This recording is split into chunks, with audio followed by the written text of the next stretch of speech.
Okay, so linear independence and dependence. This topic from linear algebra needs a little bit more discussing, of course. So you have this other top, but we'll start.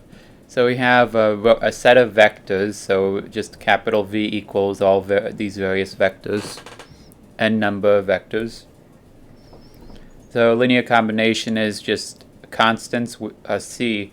So it's C. Each has a constant times it. So it's C1 V1 plus C2 times V2 plus etc. plus Cn times Vn. That's what a linear combination is. And if we have a set of vectors be linearly independent, that's only the case if C1 V1 plus C2 V2 plus Cn Vn equals 0 has only one solution. It has only the solution where all the constants equal 0. Basically, that's all the condition is. If all of them equal 0, then yeah, which means they all equal each other. All of them equal each other, which is equal to 0.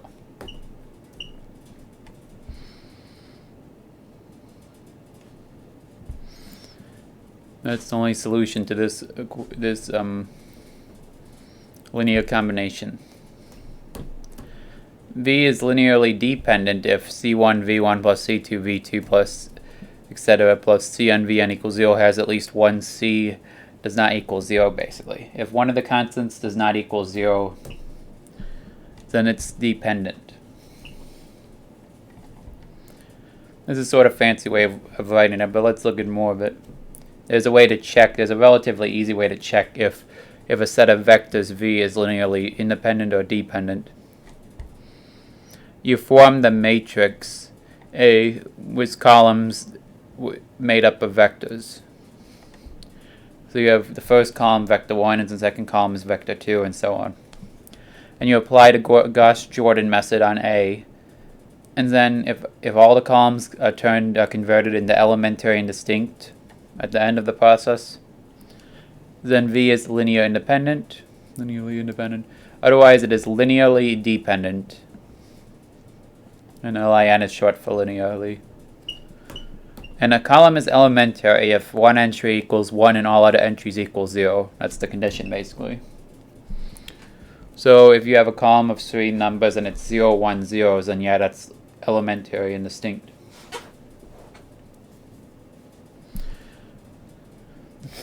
But yeah, that's the basic summary of this one method. And there's another method though, but first we go over what a rank is.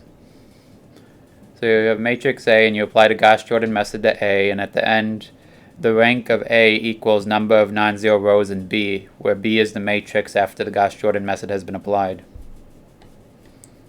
So this row, if A is 1, 0, 0, 0, 0, 1, 0, 0, 0, then the rank of A is equal to 2. If after, this would be an incomplete row-reduced form, you'd assume.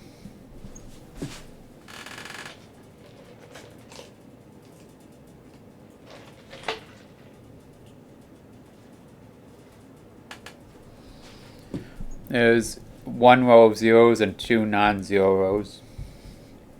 So it's 2. And now the algorithm for this. You have your row of vector, your array of your set of vectors V, and you have A equal a column. It equals a matrix where the V vectors, each vector is its own row. Instead of columns, it's rows. So row 1 is V1, row 2 is V2, and etc. So you do the Gauss-Jordan method on A to get B, which is your row-reduced form, and everything when you have a Gauss-Jordan method onto it. If rank A equals n, yeah, the rank of A is the same as n. V is linearly independent, and n is the number of vectors in V, so the same number of vectors. So it means that you have as many non-zero rows as you have vectors. You have linearly independent. If rank of A is not equal to the number of vectors n in V, then V is linearly dependent. The set of vectors is dependent. And note, if number of vectors in V greater than number of components in each vector, So then V is linearly dependent. There's nothing you can do. Like, there'll be no, n vectors greater than n components means V linear dependent. Yeah, because you can't have, if you have more vectors, if you have like 4 vectors and 3 components in each, there's no way to get it so it works out. It'll be linearly dependent.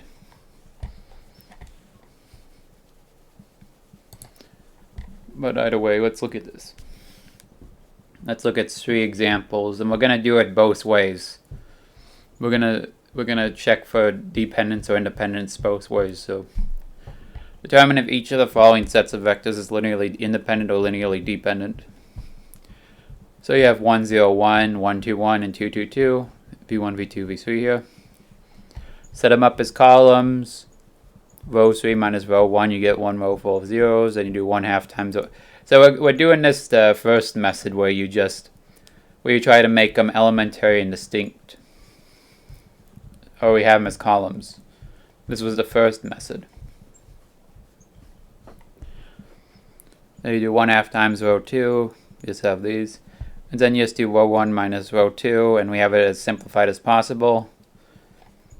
It's not elementary because of the third column is not elementary. So the set of vectors is linearly dependent. Yeah. It has elementary means it'd just be 1 in each column. And distinct means I'm pretty sure that each column would have only one in each row, basically. But either way, not elementary. This would be. So set of vectors is linearly dependent. We can see this the other way. We make them the rows here, v1, v2, v3, same vector, same set of vectors.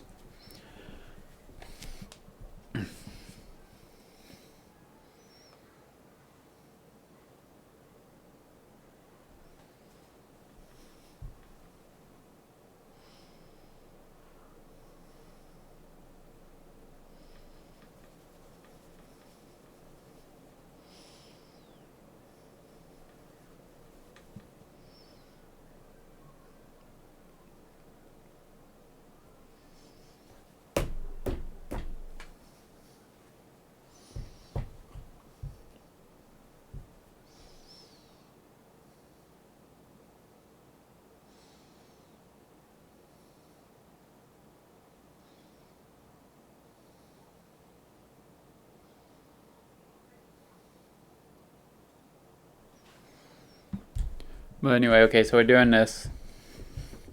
We're doing this with the rank method where we check the rank. So we just do Gauss-Jordan method like before, except for these are rows. Okay. So we do this process. We subtract different row 2 minus row 1, row 3 minus 2 times row 1. Get a bunch of zeros now, and we still have some more to simplify. Row 3 minus row 2 will give us a whole row of zeros. 1/2 times row 2 will give us just 1. So we have 1, 0, 1, 0, 1, 1. I mean 0, 1, 0, and 0, 0, 0. So we have 2 rows of non-zero rows. 2 non-zero rows, 1 row of zeros.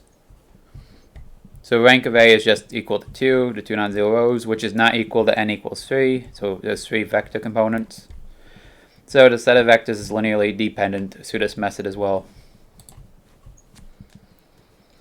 And then we have a set of vectors. We have v1 and v2, so 2, 1, and 1, 2. We have A equals 2, 1, 1, 2. 2, 1, 1. 1 is at the column, so 2, 1, and then 1, 2. We do row 2 minus 2 times row 1, we get negative 3 zeros. Then we do negative 1 third times row 2, so we get 1, 0. We can do row 1 minus 2 times row 2, and then we swap the rows. We get elementary and distinct, so it's V linearly independent. Then we do it to the rank method, we'll get that too. So we make them the rows instead of the columns, so V1 is row 1 and V2 is row 2. Row 2 minus 2 times row 1. Negative 1 0 times row 2, yeah, very similar process, but it's basically the exact same as last time. It actually is. because these vectors are so simple. It's just 2 components each. Yeah, we get the same thing, and the rank, we get the same exact matrix as before. The rank of A is equal to 2, which is equal to the number of components in the vector, which is 2. So rank of A equals n. So V linearly independent, because there's 2 non-zero rows.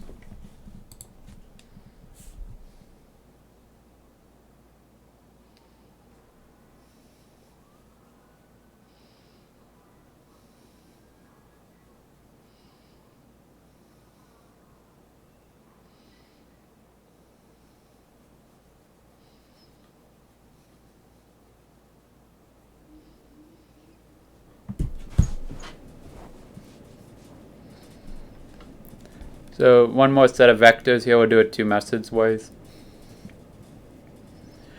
So 1, 2, 3, 4, 5, 6, 5, 7, 9 are 3 vectors with 3 components each. So we make them the columns as they are. We do our row operations, again, all our elementary operations. As the on paper. Eventually we get to the point where we have it as simplified as we can, and it's linearly dependent because we have a not elementary column.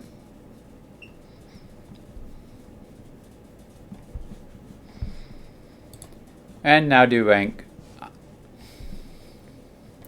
So we put them as rows, 1, 2, 3, 4, 5, 6, 5, 7, 9. So we have V1, row 1, V2, row 2, and V3, row 3, like I'm saying. We do operations on them.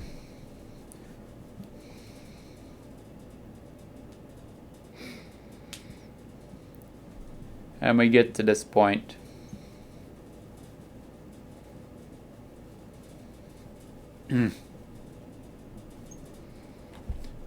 So rank A equals 2 because there's 2 non-zero rows.